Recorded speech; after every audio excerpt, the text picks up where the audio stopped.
We are now in week 3 of our Confident Writer 7-week course. So believe it or not, we are making our way into essay number 2. So this week, we are thinking about creative nonfiction. All right, so you have a lot of information on Canvas about what this is and how to do it. The basic idea is we are going to practice picking a major historical event and then researching about it and writing about it as a story. Now, the basic difference between this, so the creative nonfiction essays, and the memoir is that, so for the memoir, we chose a moment in our own lives and we wrote about it using concrete or sensory detail and drawing the reader in.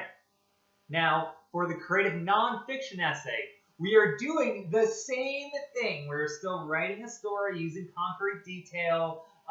The major difference is for the creative nonfiction essay, the focus is not on us. It's not about a personal experience we had. So you are choosing a major historical event and you are writing about it as if you were there. And the goal is to bring the reader along with you. Now, for this week, you have a lot of information. You have the video and you have everything else about what creative nonfiction is. You also have an example. This one is a description of the Berlin Wall and it coming down, which was perhaps one of the major historical events of the 20th century. It was a big deal when the Berlin Wall came down. And in that essay, he talks about why. And he writes about the event in a way that brings you there.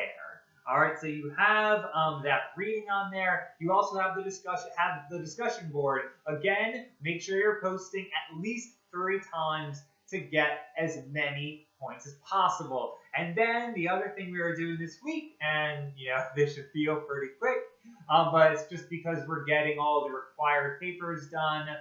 So write your own creative nonfiction essay. All right, choose one of those events. There's a large list on Canvas. Choose one of them. Choose something you are passionate about, something you are interested in. I'm not going to choose one for you unless you want me to. If you look at the list and you feel like you really just don't know what you can do and what you can write on, let me know. I'll help you out. All right, that's all we're doing for this week, right? So we're learning about creative nonfiction. We are reading the example about the Berlin Wall. We're responding to that reading in the discussion board, and then we're creating our own creative nonfiction essays. If anything comes up, if you have any questions, feel free to let me know.